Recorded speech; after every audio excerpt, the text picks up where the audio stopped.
entendi que, embora essa questão de arbitramento de aluguéis e bens comuns que são utilizados exclusivamente por um dos condôminos possa sugerir um princípio absoluto de que quem usa tem que pagar, às vezes pode ocorrer, como aqui na minha visão ocorreu, ela não está utilizando o imóvel naquele sentido de fruição com o propósito de obter algum lucro, alguma vantagem. Ela foi obrigada a tomar a iniciativa, porque ela é meieira, em virtude de uma união estável com o falecido, e o imóvel estava abandonado, como há prova de que havia o abandono. Então ela pediu a emissão de posse, obteve a emissão de posse, e os outros, que são filhos do falecido, não se opuseram, mas agora eles querem receber uma indenização pelo uso da coisa em comum. Eu entendi que não está muito bem caracterizada essa situação que justificaria uma condenação a pretexto de compensar pelo uso exclusivo vantajoso. Ela ocupa uma parte lá, pelo que consta, parte dos fundos, mas é até para manter a vigilância. Então, a minha proposta de voto, peço licença ao relator e ao segundo juiz, é no sentido de dar provimento ao recurso dela para julgar a ação improcedente. Meu voto é nesse sentido. E aí prejudicado o recurso do autor. Então, abrimos uma divergência nesse número 1 da pauta, né? Eu só queria fazer uma observação, se possível. Na verdade, quando a gente mudou, eu acho que até o voto do doutor Enio assim, mais justo do seu ponto de vista fático, mas ela inova no recurso, né? Essa informação do uso da edícula, por isso que a gente ficou premido em relação a isso. Que durante o processamento todo, essa informação ela não veio. Então, foi por isso que a gente acabou propondo de ter que, na verdade, custear isso, e se fez realmente as benfeitorias, que se afira isso para haver uma compensação. Foi só nesse sentido, para não haver uma inovação recursal. Eu entendo perfeitamente, mas o cerne do recurso é exatamente a natureza da ocupação por parte dela. Foi em virtude de não um ato voluntário, mas um ato necessário para poder fazer as reformas que eram necessárias e manter a vigilância da coisa.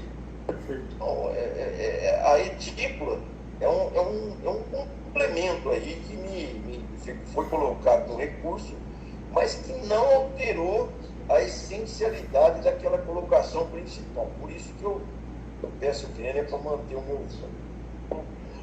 Eu já tinha conhecimento do voto, né, dos 3 votos, e também me toca muito essa questão, porque o imóvel estava em estado de abandono, ela conseguiu essa emissão, e aí, a partir daí, então, os outros vão lucrar em cima do próprio abandono, do próprio ato de omissão, né?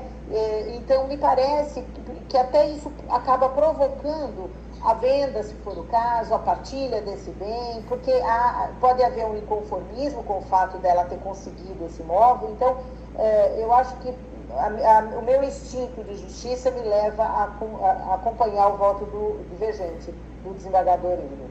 E aí o voto de Minerva fica para o desembargador Carlos Castilho, no caso vira o 5º desembargador aqui nesse caso.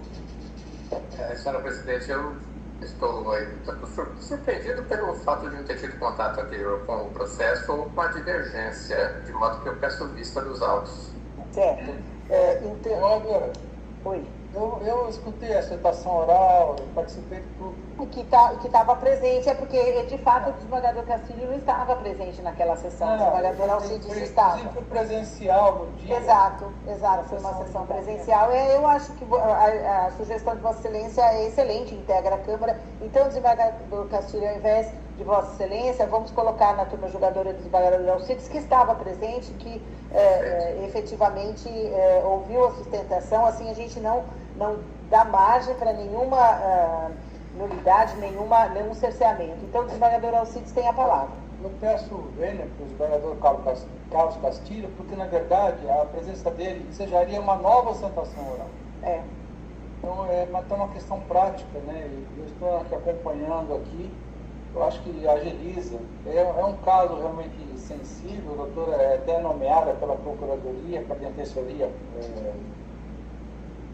Pública, né? Então ela compareceu a sustentação oral. A questão, como mais ou menos foi esclarecido, é uma residência que tem uma edícula. E havia ainda uma precariedade muito grande, não é? E a partir do momento que ela passou a ocupar, parece que houve um interesse.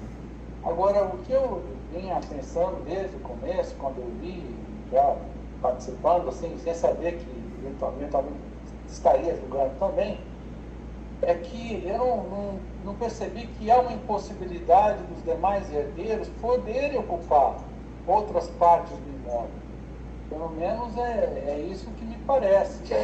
Então não há uma oposição, não há uma resistência de uso compartilhado dessa propriedade.